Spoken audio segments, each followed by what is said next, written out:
Mais surtout avec Linkin Park, ça s'est passé beaucoup plus normalement, beaucoup plus facilement. Avec U2, je suis arrivé, on était à Dublin, j'avais presque tout mon matos en double. Tout avait été vérifié par les techniciens qui sont parmi les meilleurs de France de la radio où je bossais, et ça marchait pas. Bienvenue dans Horizon Podcast. C'est le rendez-vous qui met en lumière les entrepreneurs et entrepreneuses de la métropole lilloise. Je suis Anthony Forchet, fondateur d'Horizon Capture. C'est un collectif créatif 360 degrés qui accompagne les professionnels avec de la vidéo, de la photo et de la communication digitale. Ici, on parle de parcours, d'histoire, de réussite, d'échecs et de défis. Bref, tout ce qui fait la vraie vie des entrepreneurs. Installe-toi bien, prends-toi un café ou un thé et c'est parti.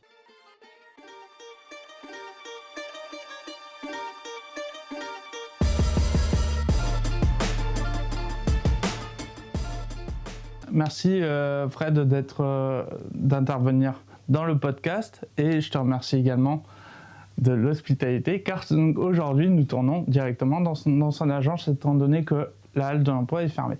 Merci de m'avoir invité, Anthony. Ravi de t'accueillir ici. Pour commencer le podcast, j'aime bien demander directement à l'invité de se présenter un peu, savoir d'où est-ce qu'ils viennent. Donc, je m'appelle Fred Hafner, je suis agent immobilier. D'où je viens d'un autre monde, le monde de l'audiovisuel et notamment du journalisme et de la présentation radio et télé. Et on aura l'occasion d'en reparler. Bien sûr. J'ai bifurqué il y a quelques années pour faire de l'immobilier, mais il y a un vrai point commun. Ok. Donc, toi, tu as commencé ta carrière en tant que journaliste. Quelles sont les études que tu as faites pour arriver jusqu'à là ? C'est une excellente question, c'est pas forcément un bon exemple, mais j'ai pas fait d'études au départ. Je les ai faites après en VAE, ce qu'on appelle validation des acquis par l'expérience. Donc j'ai un bac plus 5 en journalisme, mais que j'ai acquis en repassant des concours après un certain nombre d'années d'expérience. Pareil pour l'immobilier, j'ai appris avant d'ouvrir mon agence, où là j'ai fait un bachelor. J'avais envie d'être journaliste depuis tout petit. D'accord. Et puis à l'adolescence, je me suis intéressé à l'immobilier. C'est peut-être pour ça que finalement dans ma vie, j'ai fait les deux l'un après l'autre. Donc j'ai commencé à travailler directement dans un journal où je faisais des petites brèves, des petites choses. Je donnais des coups de main et puis je travaillais 2 jours par semaine, puis 3, puis 4, puis 5 à temps plein et ainsi de suite. J'ai toujours gravi les échelons petit à petit en fait. Je vois la progression professionnelle comme un escalier où il faut éviter de louper quelques marches que ce soit. D'accord. Et ta validation des acquis, tu l'as faite à quel âge ? Tu faisais quoi auparavant ? Je suis sorti directement du lycée pour bosser dans un mensuel, ce que je te disais à l'instant, où je faisais des petites brèves, je donnais des coups de main, puis j'ai fait des interviews, puis des petits reportages, et au fur et à mesure on faisait de plus en plus de choses. Et en parallèle j'ai fait de la radio, parce qu'il y avait beaucoup, il y en a quasiment plus maintenant, il y en a encore, mais beaucoup moins maintenant. Il y avait des radios associatives, parce que là, on parle du début des années 90. Ouais, hein. des radios amateurs. C'était le siècle précédent. C'était le siècle précédent. Donc voilà. Et donc, non seulement tu n'étais pas payé, mais tu payais ta cotisation à l'association. On faisait différentes émissions. J'ai fait une émission sur les médias. J'ai fait des émissions sur tout un tas de sujets, comme ça, bénévolement. Mais ça m'apprenait beaucoup. Tu as commencé sur quelle radio ? C'était des radios connues ou Non, les radios associatives, forcément, elles n'étaient pas connues. D'accord. Mais après, tu as travaillé dans des Après, radios... je travaillais dans des radios plus connues. Pour l'anecdote, je vais quand même te donner le nom de la première radio. Ouais, carrément. C'était pas dans la région, c'était en Île-de-France, dans l'Essonne. Elle s'appelait Horizon FM. Oh, trop bien. Tu vois, c'est un nom qui amène à avoir une carrière derrière. Moi, j'aime bien, je valide. Après, dans les radios plus importantes, j'ai travaillé à Europe 2, qui est une grosse, qui était à l'époque plus importante que maintenant, mais qui existe toujours, hein, et qui était une grosse radio qui cartonnait sur les 30-40 ans en musique, mais avec beaucoup de contenu. J'étais à l'antenne en tant que présentateur, animateur. J'ai également été rédacteur en chef adjoint de cette radio pendant plusieurs années. J'ai fait des remplacements sur Europe 1. J'ai fait pas mal d'antennes également sur le réseau France Bleu, qui maintenant s'appelle ICI, comme ICI Nord dans notre région, qui appartient au service public à Radio France. En parallèle, j'ai fait de la télé, de la presse, du web, voilà. Mais pour la radio, c'est ça. Quand tu as commencé la radio, quel âge tu avais ? Comment tu y es rentré ? Qu'est-ce que ça t'a appris en fait ? J'ai beaucoup de questions à la fois. Mes parents écoutaient la radio à la cuisine, à la salle de bain, dans la voiture, un peu comme tout le monde depuis toujours. Ça m'a toujours fasciné d'entendre des voix, d'imaginer peut-être des gens sans les connaître ce qu'ils pouvaient être, comment ils jouaient justement sur le ton et tout ce que ça pouvait apporter. Depuis gamin, j'avais envie de faire de la radio.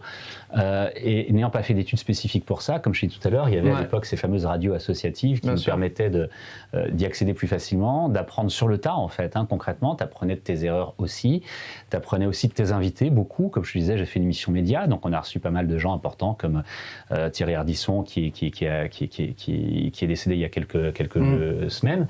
Et finalement, eux aussi te donnaient des conseils hors antenne. Tu peux aussi t'inspirer de leur façon d'être, de leur façon de faire. Donc ça, c'est très intéressant. Quand tu es autodidacte, en fait, il faut observer les autres pour te nourrir d'eux et comprendre comment ça fonctionne. Comment j'ai pu commencer à en faire ? Les radios associatives, pareil, c'était plus facile que les radios professionnelles. Tu tapes à la porte, ils ont besoin de bénévoles et de gens, donc c'est pas trop difficile d'y entrer. En tout cas, encore une fois, c'était le cas à l'époque.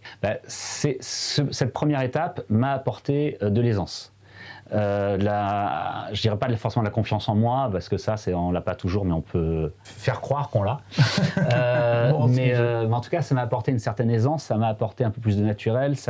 Ma toute première émission de radio, le micro s'est ouvert, ma bouche s'est ouverte, mais il n'y a aucun son qui est sorti. C'était génial. Donc, t'apprends, en fait, c'est ça qui est génial, c'est que tu peux apprendre avec ces radios-là et après arriver sur des radios un peu plus importantes, parce que c'est comme tout dans la vie finalement, tu vas envoyer ton CV, tu vas envoyer ce qu'on appelle des maquettes. Donc à l'époque c'était sur des cassettes, après c'était sur des CD et après des MP3. Mais tu envoyais des extraits de ce que tu avais pu faire, des extraits très courts. Et c'est comme ça que je suis passé sur une locale d'énergie, que je suis passé sur une autre radio musicale qui n'existe plus maintenant, puis sur Europe 2, ce que je disais tout à l'heure. Et voilà, encore une fois, c'est vraiment un escalier, c'est marche après marche, et tout ce que tu as fait avant te sert pour la suite. Est-ce que tu as une anecdote particulière qui, toi, t'a vraiment frappé ? Bon, là, tu disais que ton premier jour, il n'y a aucun son qui sortait, mais peut-être que tu as une histoire qui t'a vraiment marqué et qui peut être sympa de raconter. En radio toujours ? Oui, dans radio. Des anecdotes, j'en ai surtout.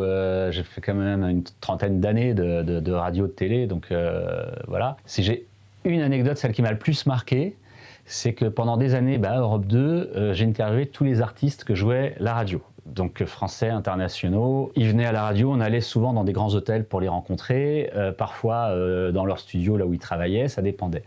Un jour, U2 sort un nouvel album et ils proposent qu'à Europe 2 et Énergie en France de faire des interviews. Là, on va à Dublin, chez eux, dans le U2 Headquarters. Très bien l'accent, quartier général de U2 quoi. Au bord d'un canal, au bord de l'eau, super sympa, etc. Bono et compagnie, ils arrivent avec un petit bateau, voilà. C'est génial. Moi, j'ai jamais été impressionné par les artistes, impressionné par leur travail, mais pas par les êtres humains. Je faisais mon travail aussi en les interviewant. Ils faisaient leur travail en me répondant.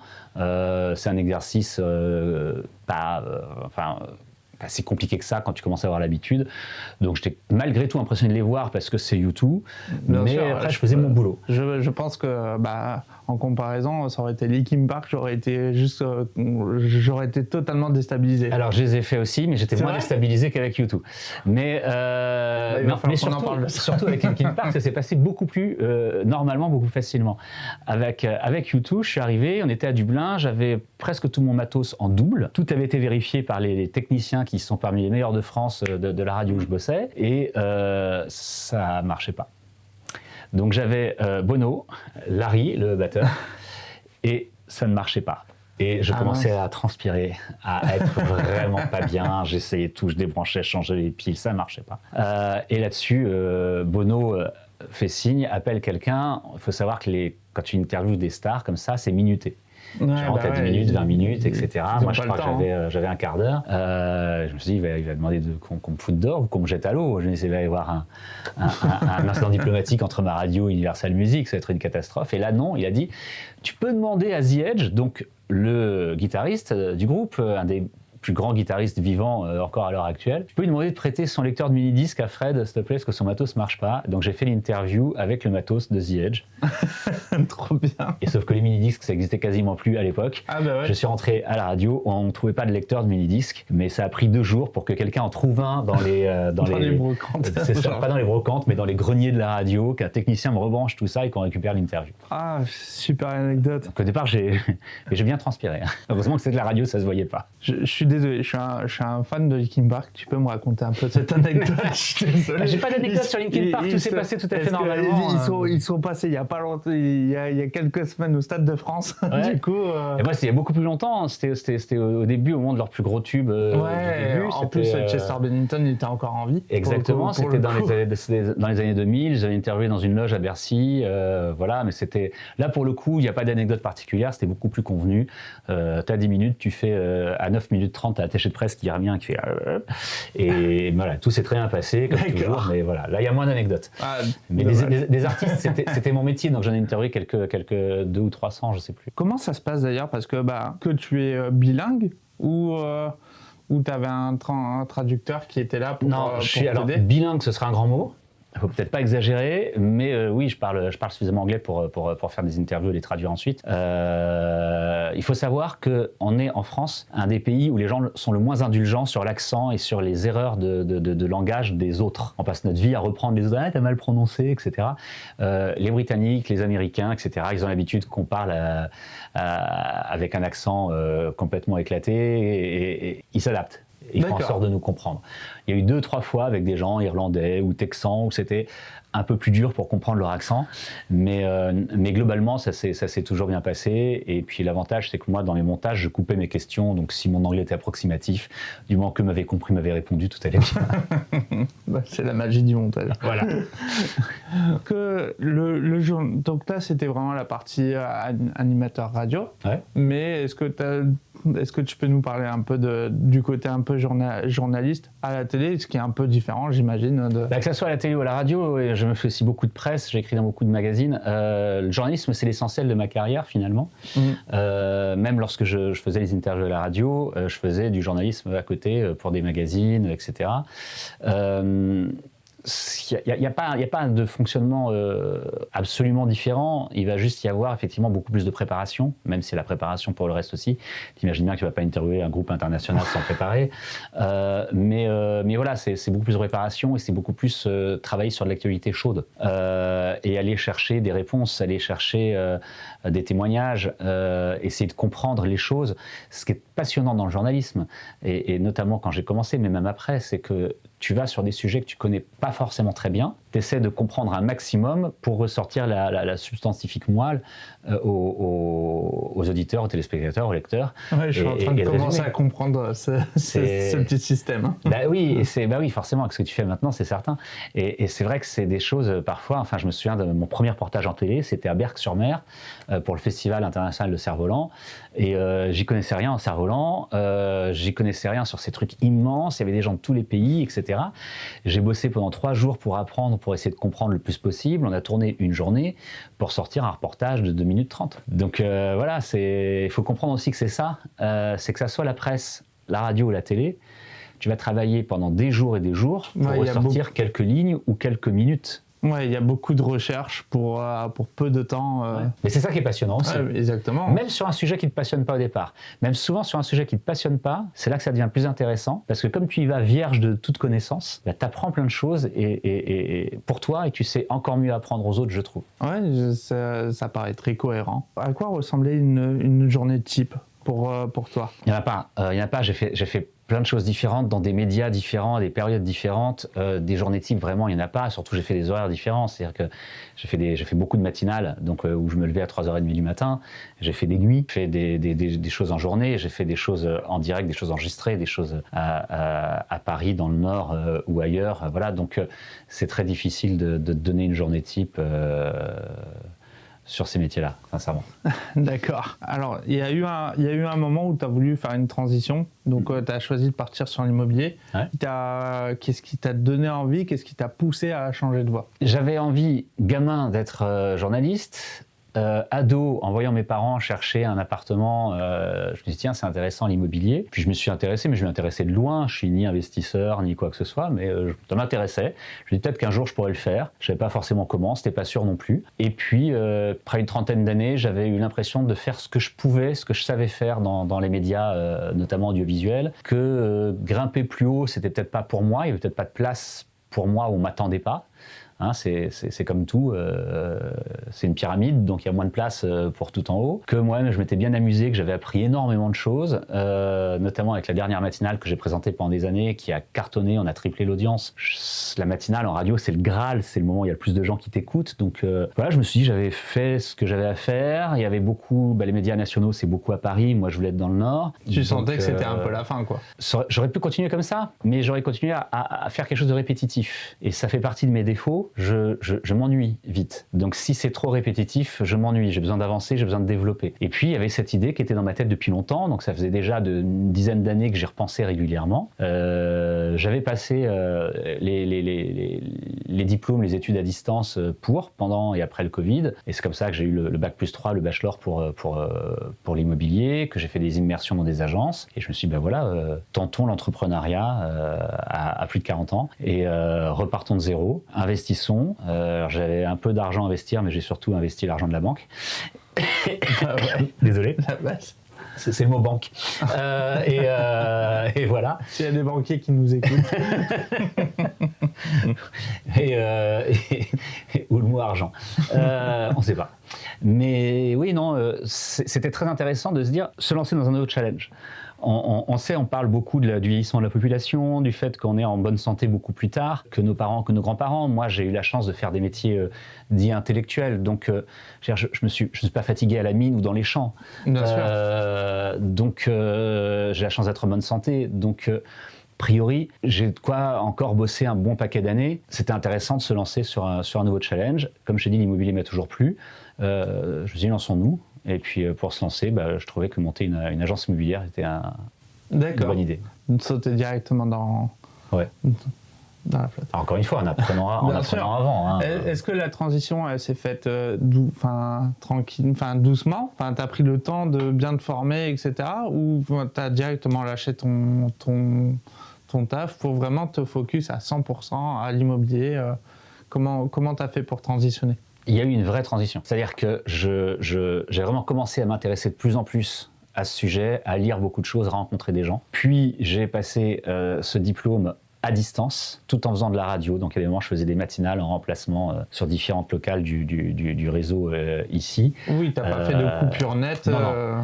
Puis après les matinales, je rentrais à l'hôtel, je faisais une sieste et puis je révisais mes cours, j'apprenais, je passais mes tests et voilà. Et puis en même temps, j'ai choisi la ville, le lieu. J'ai vraiment fait les choses au fur et à mesure. Et ce qu'il faut savoir, c'est que pour la partie un petit peu plus internet, podcast et presse écrite, comme je faisais pas mal de journalisme économique, je fais surtout du journalisme culturel et économique, on va dire, pour simplifier. Et sur le côté économique, je me suis recentré sur la dernière année ou les 18 derniers mois sur l'info immobilière.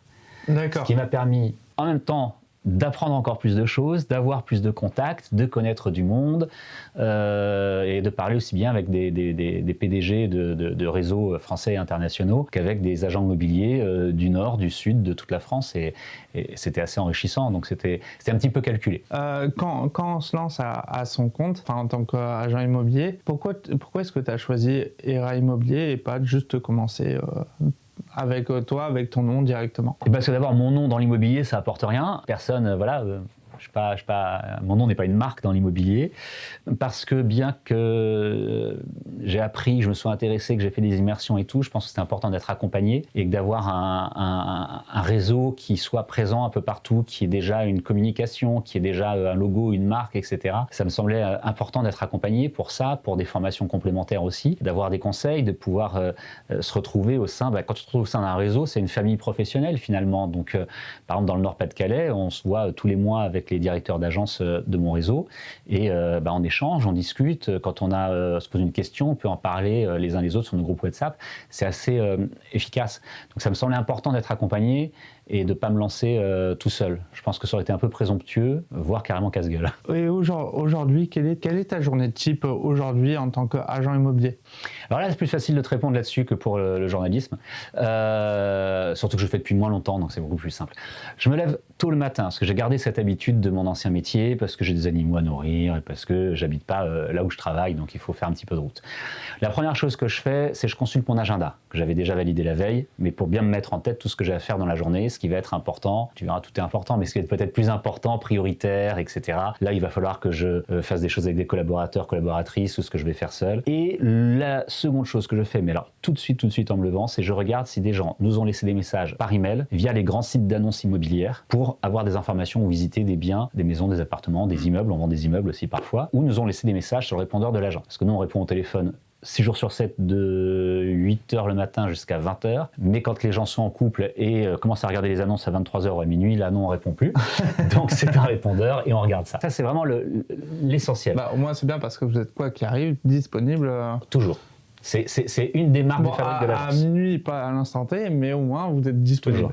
Toujours, l'agence ne ferme jamais.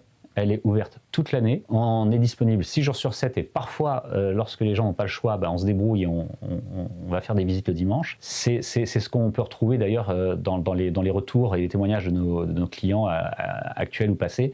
C'est la qualité de service. On y met vraiment tout notre cœur et on pense que c'est important de passer du temps avec les gens, que ce soit par téléphone, par email, sur place, peu importe. Donc pour poursuivre sur ta question sur la journée type, Anthony, après, je vais la plupart du temps aller à l'agence directement. Parfois, j'ai d'autres rendez-vous, des réunions ou des visites à faire tôt le matin. Ça arrive aussi parce qu'il faut s'adapter. Les gens travaillant souvent de 9h à 17, 18h, il faut que nous, on puisse être disponible entre midi et 2, tôt le matin et un peu plus tard le soir. Sinon, il ne faut pas faire ce métier. C'est important aussi de le dire, de le savoir. Et puis, la journée type, il va y avoir des visites, il va y avoir des contrats, beaucoup, les mandats, un bail de location, un compromis de vente, ça peut être facilement 2 jours de travail. Donc, c'est ça. Et puis, travailler, discuter, échanger, rencontrer les partenaires aussi. On a la chance d'avoir un bon réseau de partenaires locaux que je connais tous, que j'ai tous sélectionnés, et on se voit régulièrement. Donc que ce soit des notaires, des avocats, des courtiers, des banquiers, des diagnostiqueurs, des artisans, etc. D'accord, donc en fait en peu de temps tu as pu monter une petite équipe, on va dire, tous locaux. C'est indispensable. Ouais. Je pense que lorsque tu vas faire confiance à un agent immobilier pour acheter ou vendre quelque chose, là sur notre zone, on a peu de choses à moins de 250 000 euros. Donc, mais même si c'était moins, peu importe, quel que soit le montant, c'est toujours le montant important pour toi lorsque tu achètes quelque chose. Oui. Donc que ça soit à 50 000 euros comme on a vendu un studio il y a quelques temps, ou à 850 000 comme on a vendu une grande maison, là clairement c'était pas un studio, un peu plus récemment. Ça fait un peu cher, même à Paris. Oh non, à Paris c'est quoi? T'as les toilettes? Non, je sais pas. Je connais moins le marché parisien. Lorsque tu fais confiance à une agence, ou plus précisément à un agent, parce que généralement tu vas faire confiance à une personnalité. Donc moi j'ai 4 personnes qui travaillent avec moi. Chaque client a son référent et travaille avec un collaborateur, une collaboratrice ou avec moi-même. Mais ça c'est très important, faut pas se leurrer. Ils ne travaillent pas avec la marque, ils ne travaillent pas avec l'agence, ils travaillent avec un conseiller, avec quelqu'un qui ont confiance. Mais à partir du moment où ils te font confiance pour acheter ou pour vendre quelque chose, encore une fois, quel que soit le prix, que ce soit 100 000 ou 600 000 euros, tu deviens ce qu'on appelle un tiers de confiance. Donc quand tu vas leur donner des conseils, lorsque tu vas leur présenter des gens, a priori, ils vont te faire confiance. Et c'est là que c'est important de ne pas se tromper, de ne pas leur présenter n'importe qui. Et c'est pour ça que moi, j'estime que notre service, il n'est pas juste, sinon je serais un porte-clés, et ça m'amuserait moins, d'ouvrir des portes et de dire ici c'est la cuisine, ici c'est le salon, là vous avez vu, on a une belle vue, alors qu'en fait, non, tu as une barre d'immeuble en face. Ça ne m'intéresse pas. Ce qui m'intéresse, c'est l'accompagnement, comprendre le projet des vendeurs, des acquéreurs, de discuter vraiment avec eux, de savoir de quoi ils ont besoin, pourquoi ils déménagent aussi, ça c'est très important de le savoir. Clairement. Pour pouvoir leur proposer les bonnes choses. C'est pas un t-shirt, si je me trompe sur mon t-shirt, c'est pas très grave. Si tu te trompes sur la maison, c'est un peu plus ennuyeux, tu vois. Donc, on va pas faire de la vente forcée. Donc, il y a des choses qu'on ne peut pas faire parce que on a nos compétences, mais on a également nos limites. Donc, il faut qu'on puisse leur présenter les partenaires fiables et efficaces.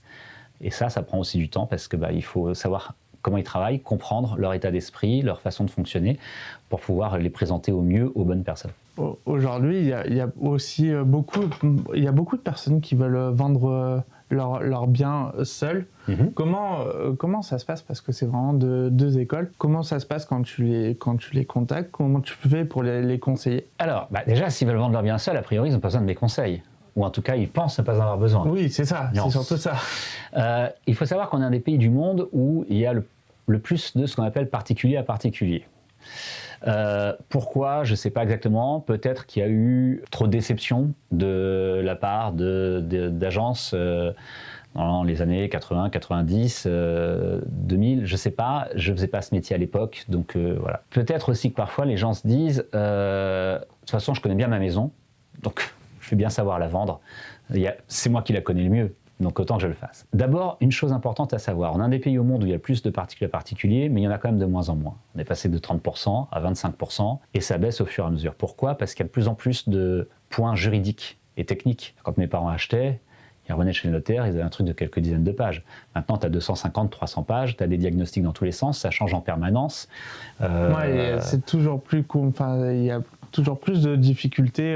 Il y a énormément de choses. Et si tu es particulier, que tu vends et que tu ne mets pas toutes les infos dans le dossier, que tu n'informes pas correctement l'acquéreur, tu peux te tromper, tu peux rater ta vente, tu dois attendre que le notaire soit disponible après pour signer un compromis, alors qu'avec une agence qui signe les compromis comme chez nous, le compromis peut être signé selon la disponibilité des gens en 48 heures, 72 heures, enfin quand ils veulent en fait, nous on s'adapte, mais on est apte à le faire et habilité à le faire et organisé pour le faire. Et puis, contrairement à ce qu'on pense, on n'est pas le meilleur pour vendre sa maison. Moi, si demain je vends la mienne, je ne veux pas m'en occuper, je ne veux pas voir les clients, je ne veux pas entendre leurs réflexions sur ma décoration, mon mobilier, mon agencement. Et puis, tu sais ce que c'est le gros problème quand tu vends ta maison ou ton appartement? C'est que tu vas montrer en priorité ce qui toi te plaît et ce que toi t'as fait pour toi. C'est très important pour toi la cuisine. Tu vas montrer ta cuisine et montrer en quoi c'est génial, que c'est bien organisé, que là tu as tel placard, tel truc, regardez comme c'est génial. Ça se trouve, tu vends à quelqu'un qui trouve ta cuisine pas à son goût, qui va devoir toute la péter ou qui ne mange jamais chez lui. Et ça marche, ce que je te dis, pour tout.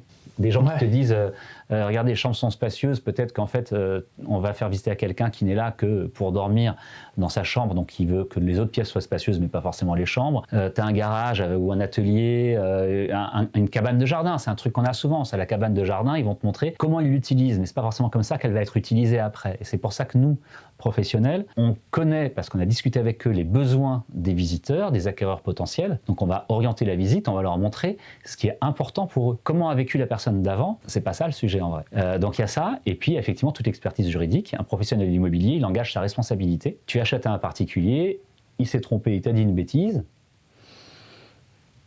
t'assumes. Un professionnel de l'immobilier, il engage sa responsabilité. Donc derrière, tu peux te retourner contre lui s'il a fait des bêtises. Ça me fait penser à des personnes proches qui ne font que refaire les pièces de leur maison dans l'idée de mieux vendre et d'avoir une plus-value sur la vente une fois qu'ils partiront à leur retraite. Et ça, c'est un sujet super intéressant. C'est quelque chose qu'on a souvent. Je t'ai dit, moi, je suis beaucoup dans le conseil. Et j'ai souvent des gens qui me disent, voilà, je pensais faire ça, qu'est-ce que vous en pensez? Il y a des choses, c'est très bien de les refaire. Il y a des choses, c'est de l'argent de perdu. On ne va pas, si tu veux mettre 20 000 ou 30 000 euros dans une cuisine, tu ne vas pas augmenter le prix de 20 000 ou 30 000 euros de ta maison parce que tu as mis cette somme dans la cuisine. Est-ce que la cuisine sera adaptée au futur acquéreur? Pas forcément. Si elle n'est pas adaptée, il s'en fiche que tu aies mis cette somme dans la cuisine, parce que de toute façon, il va la péter ta cuisine neuve. Ouais. C'est horrible, hein, mais il faut bien voir les choses en face. Ouais, bien sûr. Par contre, refaire la toiture, ça c'est intéressant. La toiture, c'est indispensable. Enfin, c'est indispensable. Si la toiture a plus de 60, 80 ans, là, il faut la refaire tout de suite. Sinon, l'acquéreur, il va négocier pour le prix de la toiture, et c'est logique. L'isolation, c'est extrêmement important pour avoir un bon DPE. On en parle beaucoup, le diagnostic de performance énergétique. Nous, on aide beaucoup nos clients qui sont DPE, qui sont de plus en plus difficiles à vendre, avec des partenaires, architectes d'intérieur, courtiers en travaux, diagnostiqueurs aussi. Et c'est un service qu'on offre à l'agence. On les aide à trouver la solution pour faire des travaux qui soient les bons travaux pour remonter en DPE-D, pour que les annonces soient plus visibles sur les sites internet et que ça intéresse plus les gens. Mais c'est vrai que voilà, si je prends encore un autre exemple, c'est les terrasses. Parfois, tu as des gens qui ont commencé une terrasse, ils ont une belle dalle béton, et puis après, ils s'en sont plus occupés. C'est souvent les finitions qui ne sont pas faites dans les maisons. Et je vais la finir. Je leur dis non, surtout pas. La faites pas. Vous allez mettre du carrelage, ils vont vouloir du bois, vous allez mettre du bois, ils vont vouloir du carrelage. Ouais. Ils vont la vouloir plus petite, plus grande, etc. Si vraiment c'est le truc qui coince au moment de la vente, je vous le dirai, puis vous la ferez, mais au moins vous la ferez avec ce que eux ont souhaité, un petit peu comme dans la vente neuve. Ouais, bien sûr. Donc il y a des choses, oui, qui sont importantes, intéressantes à refaire, d'autres non. Là aussi, l'avis et l'expertise d'un professionnel peut être utile. Oui, parce que sinon on est plus focus sur nos propres envies. Mais oui, Plutôt que... c'est toujours la même chose. On va penser à ce qui nous semble être bien important. Tu n'imagines pas, mais tous les jours ou presque, parce que les vendeurs, et c'est normal, ils attendent des retours de notre part après les visites. Donc on leur dit, ils ont aimé ci, ils ont aimé ça, on essaie d'être le plus factuel et le plus concis possible. Mais la plupart du temps, et c'est humain, et je ferai sûrement la même chose, donc c'est pas un jugement de ma part, mais la plupart du temps, ils vont dire « Ah oui, mais non, mais parce qu'en fait, ça, c'est pas gênant. Hein. Moi, le fait qu'il n'y ait pas d'ascenseur, moi, je descends les escaliers tout le temps, ça me pose aucun problème. » Oui, mais ça pose un problème à l'acquéreur. C'est pas moi qui vais acheter, c'est pas le vendeur qui va acheter, lui, il vend. Oui, Donc il faut que tous, on se mette à la place de l'acquéreur. Moi, je sais le faire, c'est mon métier. Pour le vendeur, c'est difficile, et c'est normal. Oui, parce que lui, il se met plus en termes d'acquéreur pour après, en fait. Ben oui, lui, il pense toujours à sa façon de voir les choses. Ouais, c'est ça. Mais c'est voilà, comme une voiture peut me plaire et ne pas te plaire à toi, ou ne pas être adaptée à ta vie, mais être adaptée à la mienne, ben c'est pareil pour un appartement, pour une maison, et voilà. Et c'est pour ça que nous, quand on prend un mandat, quand on va voir une maison, un appartement dès le départ, on voit tout de suite le potentiel. On voit ce qui est bien, ce qui est intéressant, on voit ce qui pourrait être changé, ce qui ne pourrait pas l'être. S'il faut, on se renseigne, on lit les règlements de copropriété, on va parfois contacter les services d'urbanisme des mairies. C'est-à-dire qu'on anticipe les besoins de nos clients, parce qu'on les connaît à force. Parce que l'air de rien, pour le coup, c'est souvent la même chose. Quand tu as affaire à des visiteurs plusieurs fois par jour, plusieurs fois par semaine, il n'y a pas 4 millions de demandes différentes. C'est souvent des choses équivalentes. Tu as une cuisine fermée, tout le monde tape sur le mur pour voir si on peut l'ouvrir. Tu as une cuisine ouverte, tout le monde te demande si on peut mettre une cloison pour la fermer. Bah, du coup, on anticipe. C'est tout le temps contradictoire. Bah, c'est ça, quand tu es blond, tu vas être brun, quand tu es brun, tu vas être blond, c'est toujours le même truc. Donc voilà, c'est la même chose pour l'immobilier. On anticipe les besoins, les demandes des gens pour savoir y répondre. D'accord, ok. Est-ce que tu te souviens un peu de tes premières visites, tes premières ventes? Ouais. Est-ce que tu peux m'expliquer un peu comment ça s'est passé? Alors, les premières, j'ai eu la chance d'avoir un premier mandat en exclusivité et de le vendre assez rapidement. Maintenant, c'était à la fois très satisfaisant et très flippant parce que j'ai ouvert l'agence, tu pars de zéro. Donc, c'est ça. Avec tu vas chercher des aucune mandats. ancienneté, en fait. Les gens disent, votre agence vient d'ouvrir, ok, vous avez d'autres choses à vendre? Non. T'as pas envie de faire confiance à cette agence tout de suite, c'est pas simple. Bah ouais. Tu chopes un premier mandat en exclusivité, c'est génial. Et puis tu le vends vite, c'est génial. Puis sauf qu'il n'y a plus rien sur ton site, du coup il en faut vite d'autres. Donc ça c'est voilà. Et puis les visites, je pense que je les faisais plus comme je pensais qu'il fallait les faire au départ que comme il faut les faire réellement. Tout ce que je viens de te raconter là, est-ce que je le faisais bien au début? Je pense beaucoup moins bien. Ouais, donc il y a de toute manière. Plus tu vendais, plus tu faisais de visites, plus tu t'améliorais en fait. Exactement. C'était une évolution. Ben, c'est comme plein de choses, exactement. C'est comme plein de choses, tu t'apprends au fur et à mesure. Tu apprends des remarques des clients aussi. Il faut beaucoup écouter les visiteurs, beaucoup écouter les vendeurs. Tu apprends de leur avis, tu apprends de leurs remarques. Tu te rends compte, comme je disais tout à l'heure, que je peux dire que les gens ne sont pas originaux, mais en vrai, on a tous à peu près, voilà, je sais pas, il y a 10, 20, 30, 40 idées qui sont dans l'air et puis il y a des choses qui sont dans l'air du temps, donc qui tournent, qui sont toujours les mêmes. Donc tu apprends à flairer un peu les choses, à poser les bonnes questions en amont aussi. Mes premières visites, c'était oui, vous voulez visiter, ok, on y va. Maintenant, j'ai discuté 10 minutes, un quart d'heure pour comprendre le projet de la personne. Et c'est là que ça rejoint ma première carrière de journaliste, c'est que je m'intéresse à l'histoire et à la vie des gens avant de m'intéresser à la pierre. Et que je leur donne des infos, des conseils. Comme on disait tout à l'heure, quand on parlait de la valeur ajoutée d'un agent immobilier par rapport à une vente de particulier à particulier, c'est que nous, on connaît, on sait où en est la loi, je vais y arriver, et elle évolue tout le temps, voire plusieurs fois par mois. J'ai beaucoup de gens qui me disent, regardez, mon diagnostic est à jour, il est valable encore jusqu'en 2033. Ah ben non, il est plus valable parce qu'en fait, il y a une loi qui a changé entre-temps, mais c'est pas marqué dessus, mais il est plus valable. C'est important qu'on sache tout ça. Ouais, tu te mets à jour tout le temps. Est-ce que tu as eu des situations un peu délicates au fur et à mesure de tes ventes, de tes visites? Et est-ce qu'il y a eu des moments un peu qui t'ont marqué tout simplement? Délicat, bah ça dépend ce que ça s'appelle délicat. Si tu veux aller sur des choses un peu rigolotes, c'est parfois en prospection, tu as des gens, tu vas taper aux portes et puis tu as des gens qui t'ouvrent la porte. On les force pas à ouvrir, hein, mais qui vont ouvrir en petite tenue ou en sortant de la douche, ou des gens qui t'ouvrent avec le casque, le micro, tout ça, tu vois, qui sont en télétravail ou qui t'ouvrent de la fenêtre d'en haut. T'entends une fenêtre qui s'ouvre, tu lèves la tête. Oui, mais ils ouvrent la tête juste pour dire qu'ils n'ont pas le temps. Enfin, ils ouvrent la fenêtre pour dire juste qu'ils n'ont pas le temps. Donc ça, c'est des petites choses amusantes. Après, sinon, dans les ventes, il faut savoir que oui, parfois, il y a des choses qui sont un peu plus complexes, un peu plus longues. Et c'est là aussi que l'expertise d'un agent immobilier est importante. Et à condition qu'on ait des vraies connaissances juridiques, ce qu'on a ici à l'agence. On fait il y a beaucoup de ventes qui sont des successions, en fait. Ouais, c'est ce que j'allais rebondir dessus, mais je pense qu'en fonction de la situation, que ça soit un divorce, une succession ou autre, ça doit pas toujours être la même chose. Ah non, il faut savoir s'adapter. Des primo-accédants qui ont moins de budget ou pas de la même manière, des gens qui ont déjà un certain niveau d'endettement qui ne pourront pas faire ce qu'on appelle un prêt-relais, les ventes longues, les ventes en cascade, enfin il y a plein de choses qu'il faut voir, qu'il faut travailler, sur lesquelles il faut réfléchir en fonction du besoin à la fois du vendeur et de l'acquéreur. Et si on parle effectivement des successions, c'est pas on en fait énormément, j'aime beaucoup ça, mais il y a des spécificités. Sur une succession, tu as souvent une indivision, tu as souvent plusieurs frères et sœurs ou d'autres personnes de la famille. Souvent tout le monde est d'accord, parfois pas du tout. Et là l'idée c'est il faut trouver les moyens de communiquer. Comme sur certains divorces. Alors étonnamment, j'ai découvert en faisant ce métier que beaucoup de divorces passent très bien, ça fait plaisir, humainement c'est bien. Parfois, en revanche, c'est très difficile. Donc nous, on met en place des procédures très simples. Par exemple, sur un divorce un petit peu difficile, on va ouvrir un canal WhatsApp dédié à cette vente et on ne va communiquer que dessus. Parce que si les deux veulent pas se parler, il est hors de question qu'on ait une fois l'un, une fois l'autre, parce qu'il y aura une déperdition d'informations où ils vont dire l'agent m'a dit que. Donc on écrit la même chose à tout le monde en même temps. Comme ça, les choses sont claires, sont clean. C'est vrai que c'est pas bête. Au moins ils pourront pas dire qu'ils l'ont pas vu. C'est ça. Et puis ça leur évite à eux de s'embrouiller un petit peu plus. Et pour nous, au moins, les choses sont claires et sont dites. Sur des indivisions, on va essayer d'avoir un interlocuteur. Il faut qu'il y ait un peu le porte-parole de la famille. S'il y a 3, 4, 5, 6 frères et sœurs, parfois en plus, ils sont pas tous dans la même région, voire pas tous dans le même pays. Il faut que tout le monde soit d'accord. On va essayer de les aider, de faire un peu médiateur. Mais il faut vraiment qu'on trouve celui ou celle qui va être le porte-parole des autres. Parce que pareil, sinon on va pas s'en sortir, ça va être très compliqué. Ouais, appeler 5-6 personnes à la fois... c'est pas simple. C'est pas simple. Mais bon, voilà, il y a des... Non, j'ai la chance de ne pas avoir de choses très compliquées, très... Après, on fait aussi attention au dossier qu'on prend, ça joue peut-être aussi.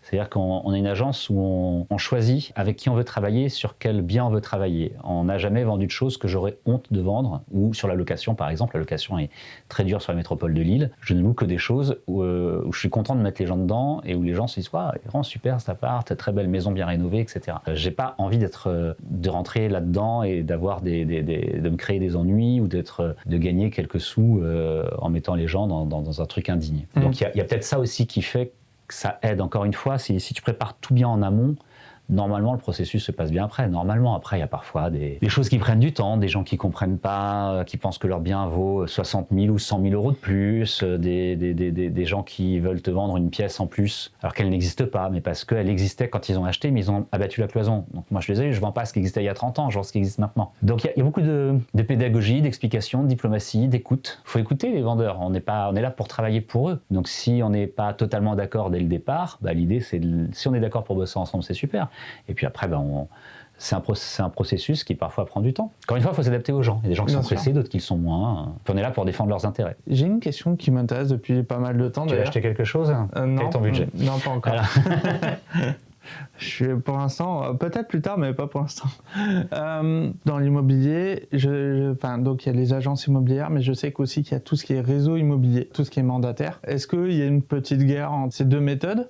Ou comment ça se passe? Parce que d'après ce que j'ai compris, tout ce qui est agence immobilière, donc vous avez une carte professionnelle, tout ça, alors que chez les mandataires, c'est le réseau qui fournit la carte professionnelle aux mandataires. C'est ça. En fait, dans une agence, donc en clair, les agences immobilières en France, généralement, ce sont des boutiques avec une vitrine, des locaux, des bureaux, etc., comme ce qu'on a ici pour accueillir nos clients. C'est important aussi pour accueillir les gens dans de bonnes conditions. Là aussi, ils nous font confiance pour acheter ou pour vendre des choses à un certain prix. Il faut pouvoir les accueillir dans de bonnes conditions et le temps nécessaire. Ce que ne peuvent pas faire les réseaux de mandataires dont tu parles, puisque ce sont des gens qui sont éclatés un peu partout, qui n'ont pas de locaux, qui vont travailler chez eux, dans leur cuisine, dans leur salon, ils vont pas recevoir les gens chez eux. Ouais, en tant qu'indépendant. Ouais. Donc c'est un peu compliqué. Dans les agences, tu as l'agent immobilier, donc généralement c'est le directeur de l'agence, qui a la carte professionnelle pour pouvoir exercer. Ses collaborateurs, collaboratrices sont ses mandataires et travaillent sur sa carte. Sur un réseau de mandataires, il y en a plein.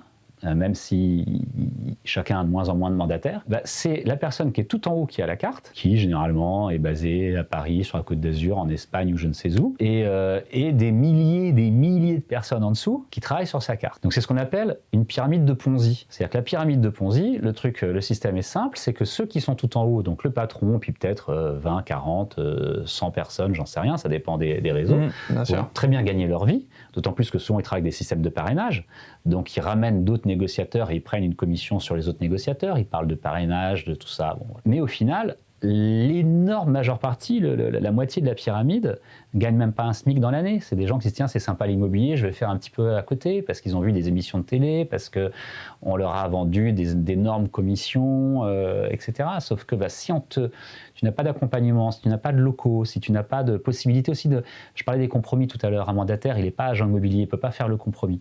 Il trouve des acquéreurs, il va falloir que le notaire soit disponible au bout de 3 semaines, généralement, pour qu'ils puissent faire son compromis. Pendant ce temps, les acquéreurs potentiels, ils ont peut-être continué à recevoir les alertes des sites d'annonces immobilières. Et peut-être que, si on prend l'exemple de notre région du 1930, où il y en a beaucoup, ils vont voir d'autres 1930, et peut-être que finalement, ils vont acheter autre chose et qu'ils vont planter la vente. Alors, pour être très clair là-dessus, la guerre, j'en sais rien. Moi, je ne vois pas de guerre. Moi, je suis en guerre avec personne. Je travaille avec des mandataires. Mon avis, c'est que le réseau de mandataires n'est pas la bonne solution pour s'occuper correctement, efficacement, du début à la fin, des clients, vendeurs ou acquéreurs, que c'est important d'avoir une équipe, que c'est important d'avoir des locaux, que c'est important d'avoir des notions et une habilitation juridique pour signer des compromis. Ça, c'est mon point de vue, c'est pour ça que j'ai ouvert une agence, sinon je me serais mis mandataire chez moi. Cependant, c'est le système qui, moi, me convient pas, mais tout peut exister, on peut travailler en bonne intelligence les uns avec les autres, et je te dis, je travaille avec certains, mais effectivement, c'est des métiers qui se rapprochent, sur la visite, sur plein de choses comme ça se rapproche. Sur beaucoup d'autres choses, il y a une vraie différence, puisque tu n'es pas en équipe, puisque tu n'as pas de locaux, puisque tu n'as pas un agent immobilier qui signe le compromis, principalement, et que l'accompagnement n'est pas le même non plus. Donc c'est toujours la même chose. Si l'accompagnement n'est pas le même pour le négociateur, c'est le terme juridique pour parler des gens qui font de l'immobilier, soit tu es agent immobilier, soit tu es négociateur en immobilier. Si l'accompagnement n'est pas le même, comment est-ce qu'eux peuvent avoir l'accompagnement de la même qualité pour leurs clients? Après, ça ne veut pas dire que c'est un mauvais système, c'est un système différent. Si je prends un exemple, tu as des restaurants étoilés Michelin, d'autres qui ne le sont pas. Ceux qui ne le sont pas mauvais, c'est ceux où on va manger, toi et moi. Oui. Donc voilà, tu as des compagnies aériennes low cost et d'autres un peu plus haut de gamme. Généralement, tu arrives à bon port avec les deux. Mais ça ne va pas être dans les mêmes conditions de confort, de service et d'efficacité sur certains points précis. Donc tout fonctionne, mais ça ne se fait pas de la même manière. D'accord, c'est 2 manières différentes de travailler. Voilà. Ok. Je vois comme ça. En tout cas, je vois pas de guerre. D'accord. Après, mes mots ils sont peut-être un peu forts, hein, mais je voudrais parler un peu du futur. Donc là, ça fait combien de temps que tu es installé? L'agence immobilière a 3 ans et demi. 3 ans et demi. Quelle est ton ambition pour les 5 prochaines années? Bonne question.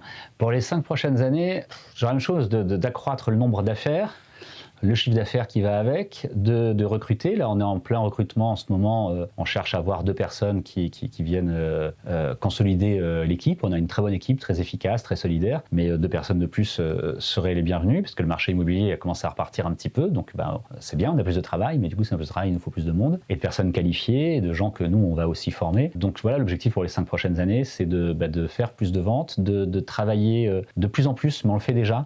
On accepte quasiment que des exclusivités ou des mandats simples où on va être 2. On accepte de moins en moins d'être le 3e et jamais d'être 4, 5, 6. Ça ne sert à rien, c'est pas efficace, ni pour le vendeur, ni pour nous. De continuer à améliorer ça, à améliorer la qualité de service. J'ai employé plusieurs fois ce terme et c'est très important pour moi. Je pense qu'on n'est pas mauvais dessus, mais on peut sûrement faire mieux encore. Donc, il faut qu'on continue à travailler là-dessus. Et après, oui, je cherche à développer peut-être une seconde zone de chalandise et de développer la gestion immobilière qu'on fait déjà un petit peu, mais de la développer. Voilà, c'est un petit peu les ambitions dans les années qui viennent.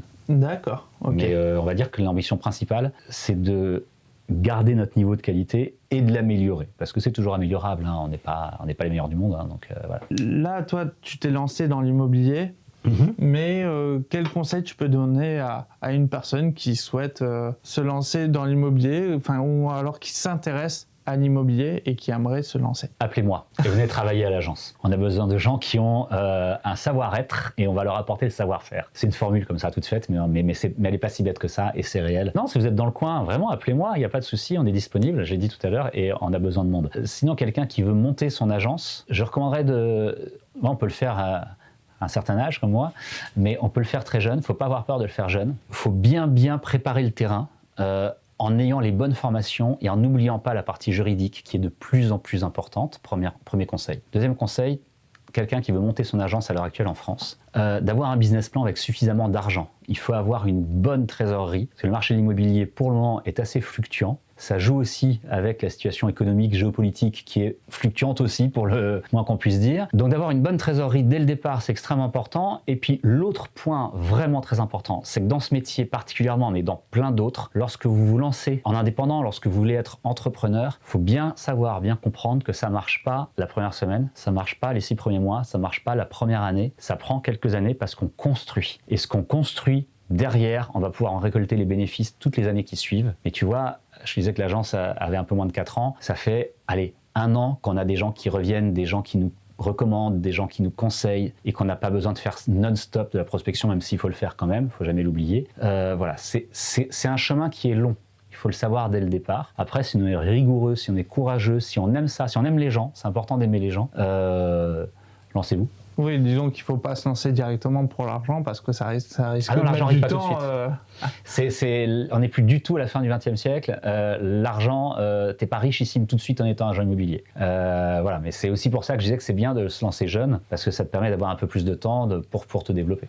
Parce que c'est vrai qu'on a beaucoup le stéréotype de l'agent immobilier qui récolte beaucoup d'argent, mais en fin de compte, quand on enlève la communication, quand on enlève les impôts, toutes les charges à payer, au final, il ne te reste pas grand-chose. Je vais donner quelques exemples, parce que tu me lances là-dessus, moi je suis ravi. On est très transparent à l'agence, que ce soit avec les collaborateurs, avec les clients là-dessus. Donc, nous payons un peu moins de 20 000 euros hors taxes par an dans cette agence pour les annonces immobilières sur les principaux sites d'annonces immobilières que tout le monde connaît, parce qu'ils font énormément de publicité d'ailleurs. Du coup, c'est notre argent qui paye leur publicité, et ils sont incontournables. Lorsque des gens payent les honoraires de l'agence, et je tiens au terme honoraire qui est dans la loi d'ailleurs et pas commission, lorsque les gens payent les honoraires de l'agence, il faut bien penser qu'il y a une TVA de 20% qui est appliquée. Donc instantanément, si tu me payes 10 000 euros, il y a déjà 2 000 euros qui repartent aux finances publiques instantanément. Ouais. Si comme moi tu es franchisé, il y a un pourcentage plus ou moins important, généralement il n'est pas anecdotique, pour la franchise, qui repart au franchiseur. Et c'est tout à fait normal puisque tu utilises sa marque, sa méthode, son expérience, sa notoriété, etc. Donc c'est normal, mais bon, tout ça est quand même important. Donc tout ce qu'on fait, nos assurances, nos logiciels, tout ça coûte extrêmement cher. Donc oui, il ne faut pas se dire que tiens, l'agent il a pris 10 000 euros, bim, il y a 10 000 euros dans sa poche. Non, ce serait bien, mais c'est très loin de là. Il y a une dernière chose qui est très importante, Anthony, à bien comprendre dans ce métier. On est, je pense, le seul métier où, si je me trompe, dites-le dans les commentaires du podcast, mais on doit être le seul métier où on travaille bénévolement pendant très longtemps. C'est-à-dire que si tu me donnes ton appartement à vendre et que pendant 6 mois, 8 mois, j'arrive pas à le vendre, ou que tu l'as mis dans plusieurs agences et que c'est une autre agence qui l'a vendu. Toutes mes annonces, elles sont payantes. Mon temps ou celui de mes collaborateurs, il est payant. Enfin, il est payant. Il me coûte de l'argent, mais il n'est pas payant pour toi. L'essence, on connaît le coût. Tout ça va nous coûter de l'argent et si on ne le vend jamais, on se dit, si un agent immobilier ne vend pas, il n'a rien gagné. Non, il a perdu de l'argent. Ah oui. Du temps aussi, mais de l'argent. C'est sûr. Et lorsque on réussit à vendre, là aussi, ça prend un certain temps. La moyenne d'une vente en France, c'est 3-4 mois sur un marché sain. Et après, il faut environ 3 mois en moyenne pour passer chez le notaire. C'est là qu'on va avoir les sous. C'est pour ça que je disais tout à l'heure qu'il faut avoir une trésorerie lorsque tu montes ton agence immobilière. Oui, parce que du coup, il te fait au minimum 6 mois. C'est ça. C'est exactement ça. Et cet argent-là, il va arriver donc avec un certain retard et on aura eu tout un tas d'investissements au préalable pour pouvoir travailler efficacement. Donc je ne me plains pas du tout. Je veux juste expliquer qu'on est un des seuls métiers où on fait beaucoup de choses. Tu vas dans un restaurant, dans une boucherie, tu vas dans une station-service ou n'importe où, tu engages de l'argent tout de suite. Il y a rien, il y a éventuellement quelque chose qui te sera offert, mais tu engages de l'argent tout de suite. Nous, on travaille. C'est peut-être pour ça aussi que les honoraires d'agence semblent être des sommes importantes, c'est que ça compense aussi tout le travail qui a été fait auparavant. Toi, tu visites une fois, t'es acquéreur potentiel, tu visites une maison une fois, elle te plaît, tu l'achètes, je dis, il y a 12 000 euros d'honoraires, tu dis, non, elle ne s'emmerde pas. Oui, mais j'ai pas fait une visite qu'avec toi. Bien sûr. Et à la base, c'est pas toi qui m'as mandaté, ce sont les vendeurs.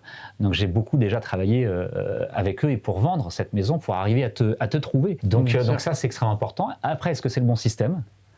Moi, c'est une question que je me pose souvent. Est-ce que le système ne serait pas de se dire qu'il y a un forfait à payer dès le départ ? Je ne sais pas, il y a sûrement plein de choses qui pourraient être revues. Très honnêtement, ce n'est pas moi qui vais faire la révolution. Et pour le moment, le système est comme ça, donc il faut travailler avec. D'accord. Alors après, je ne dis pas qu'on n'a rien du tout, hein, mais on n'a pas les sommes que les gens imaginent. Après, c'est très bien que tu exprimes ça, parce que beaucoup de personnes n'ont pas forcément... cette vision de la chose, du métier immobilier, et pas juste seulement ton agence, mais c'est le cas de toutes les agences immobilières. Toutes les agences, les mandataires dont on parlait tout à l'heure, c'est le cas pour tout le monde. Hein. Oui, on investit pour les autres. C'est ça. On investit pour vendre pour quelqu'un, on investit pour trouver pour quelqu'un. Étant donné tout ça, il doit y avoir beaucoup d'agences ou de mandataires qui justement s'écroulent et s'arrêtent, parce que justement, c'est des temps pas tout le temps évidents à tenir. C'est pas faux. Alors après, ça va être différent sur les mandataires et les agences, une fois de plus, c'est que les mandataires, comme parfois ils font ça à côté d'autres choses, ou qu'ils font ça de chez eux, qui peuvent ressentir une certaine solitude. Peut-être qu'effectivement, il y a beaucoup plus de turnover. Les agences, il peut y avoir du turnover chez les commerciaux, mais ça, c'est dans tous les métiers commerciaux. Il y a toujours du turnover, c'est un métier assez volatile. Les agences, elles ne ferment pas aussi souvent que ça. Ces dernières années, il y a eu beaucoup d'agences qui ont fermé en France. Hein, en 2023-2024, plus de 2000, alors que normalement, c'est environ 200 par an pour des départs à la retraite, quelques faillites, des gens qui changent de métier ou qui revendent leur agence. Voilà. Ces dernières années, c'est parce qu'on a eu en 2022-23 la crise des taux, que quand on commençait à aller un petit peu mieux, il y a eu dissolution de l'Assemblée nationale avec incertitude politique et c'est le moment où les gens n'investissent pas. Et une partie de nos clients sont aussi des investisseurs. Donc voilà. Puis après, le reste de la situation économique et géopolitique, je t'en reparle pas, mais c'est vrai que ça ne nous aide pas non plus parce qu'on est sur un secteur où il y a des gens qui ont besoin de déménager et d'avoir un toit. Et il y a des gens qui investissent. Ceux qui investissent, dans ces cas-là, sont un peu plus frileux. Mais voilà, normalement, en temps normal, il n'y a pas tant de fermeture que ça si les gens font tourner leur boutique correctement. Comment est-ce qu'on peut te retrouver sur Internet ou simplement venir... On peut nous retrouver très facilement. L'agence qui est donc à Marcq-en-Barœul, qui est facilement trouvable sur les moteurs de recherche. On peut, avec nos numéros de téléphone aussi qui sont affichés partout, on peut nous écrire agence@passerelle.imo, IMO comme immobilier. On peut nous retrouver sur les réseaux sociaux, sur Facebook, sur LinkedIn. Et puis celui que moi j'utilise le plus, parce que je trouve que c'est bien adapté à l'immobilier, c'est Instagram. Et là, c'est mon nom, c'est Fred Hafner. On me retrouve, on fait des visites, en caméra subjective, des maisons, on fait vivre le compte. Je t'ai filmé tout à l'heure pendant que tu étais en train de monter tout le matériel qu'on voit pas, qui est derrière. On en retrouve facilement. Alors, je mettrai tous ces liens en description. N'hésite pas. Vous pourrez le retrouver assez facilement. Fred, je te remercie pour ce temps que tu m'as accordé. Ça a été... c'était super d'apprendre à te connaître encore un peu plus, d'apprendre de savoir que tu as interviewé Linkin Park pour moi. Bon, bref. Il faudrait que je te retrouve l'enregistrement. Hein. Je sais pas si je l'ai encore. Hein, mais clairement, il faut qu'on retrouve ça. Si on retrouve, je mets ça en... Non, ça appartient à la radio. Hein, ça appartient pas peut-être que c'est sur Internet, je sais pas moi. Faut voir, faudrait chercher. Écoute, je te remercie pour cette interview. Et voilà.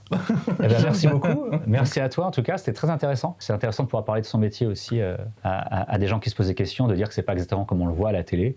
Ce qui est normal, c'est pas que la télé vous ment du tout, mais c'est juste qu'il faut montrer des choses qui sont sympas à montrer à la télévision. Et que quand je passe des heures derrière mon bureau à remplir un contrat, ou quand j'ai des collaborateurs qui passent des heures à taper à des portes, c'est pas très intéressant à montrer à la télé, mais c'est important de le savoir si vous voulez faire ce métier. Merci beaucoup Anthony. Merci à toi. C'était un nouvel épisode d'Horizon Podcast. C'est produit par Horizon Capture.